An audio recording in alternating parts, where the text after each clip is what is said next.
Hello viewers, আসসালামু আলাইকুম। Welcome to Laila Noor BD channel.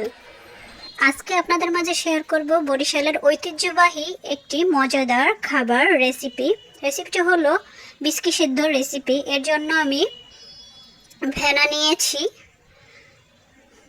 এই বিস্কি সিদ্ধটি বরিশালের খুবই জনপ্রিয় একটি রেসিপি।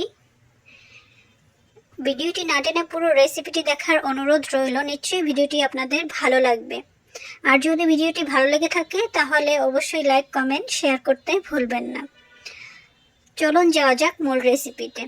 বিস্কি সেদ্ধর জন্য আমি চাল নিয়েছি হাফ কেজি। চালটাকে আমি ভালো করে ভেজে নিচ্ছি। চালটা আমি ভেজে নিব। চালটা ভাজা হয়ে গেলে এটি উঠিয়ে রাখবো। এখন আমি নিয়ে নিয়েছি নারকেল। চালটা ভাজা হয়ে গিয়েছে, এবারে চালটা তুলে নিচ্ছি। চালটা আমি মিডিয়াম আঁচে ভেজে নিয়েছি।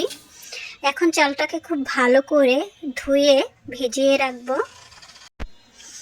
বিস্কি সেদ্ধর জন্য আমি নারকেল নিয়েছি 1 পিস। নারকেলটা ভালো করে উঠিয়ে এভাবে ছোট ছোট টুকরো করে কেটে নিয়েছি। এবারে আমি একটি কড়াইতে পানি দিয়ে নিচ্ছি 1 কেজি পরিমাণ। পানিটা বলক চলে আসলে এর মধ্যে আগে থেকে ভেজে ও ধুয়ে রাখা চাল ভাজাগুলো দিয়ে নিচ্ছি পানির মধ্যে। এখন পানির সাথে ভালো করে নেড়েচেড়ে মিশিয়ে নিচ্ছি চাল ভাজাটাকে। এভাবে এখন লবণ দিয়ে নিচ্ছি সামান্য পরিমাণ, স্বাদ মতো। লবণ দিলে এর টেস্টটা ভালো আসে। এর মধ্যে এখন দিয়ে নিচ্ছি আগে থেকে কেটে রাখা নারকেলগুলো। নারকেলটা আমি ভালো করে ধুয়ে নিয়েছি। এবার নেড়েচেড়ে মিশিয়ে নিচ্ছি নারকেলের সাথে চালটাকে। এখন ঢাকনা দিয়ে ঢেকে মাঝারি আঁচে রান্না করব 10 মিনিট। 10 মিনিট পরে এর মধ্যে দিয়ে নিয়েছি আস্ত মশলা, তেজপাতা 2 পিস, দারুচিনি 2 পিস, এলাচ 3 পিস। মোটামুটি সিদ্ধ হয়ে গিয়েছে। এই পর্যায়ের মধ্যে দিয়ে নিচ্ছি খেজুরের গুড়। আপনারা চাইলে এটি চিনি দিয়েও করতে পারেন। স্বাদ অনুযায়ী খেজুরের গুড় দিয়ে নিয়েছি, আপনারা আপনাদের স্বাদ মতো দিয়ে নেবেন। এবার খেজুর গুড়টা নেড়েচেড়ে ভালো করে চাল সিদ্ধর সাথে মিশিয়ে নিচ্ছি। এবারে ঢাকনা দিয়ে ঢেকে মাঝারি আঁচে রেখে দিব 15 মিনিট। 15 মিনিট পরে ঢাকনাটা উঠিয়ে ভালো করে নেড়েচেড়ে নিচ্ছি।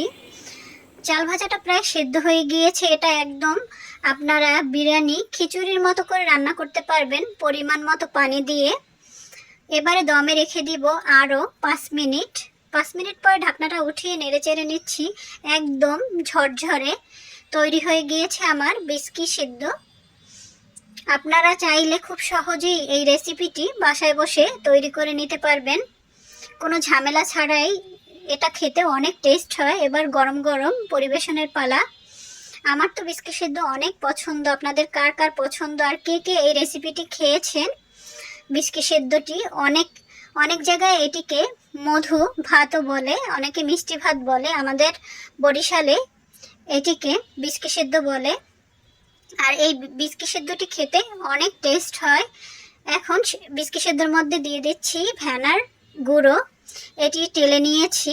এই টালা ভেনার গুঁড়ো দিয়ে বিস্কি সিদ্ধটা খেতে অসম্ভব মজাদার হয়।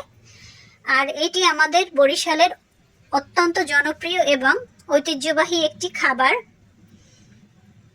রেসিপিটি যদি আপনাদের ভালো লেগে থাকে তাহলে অবশ্যই ফলো দিয়ে আমার পেজের সাথে থাকবেন। সবাই ভালো থাকবেন। আল্লাহ হাফেজ।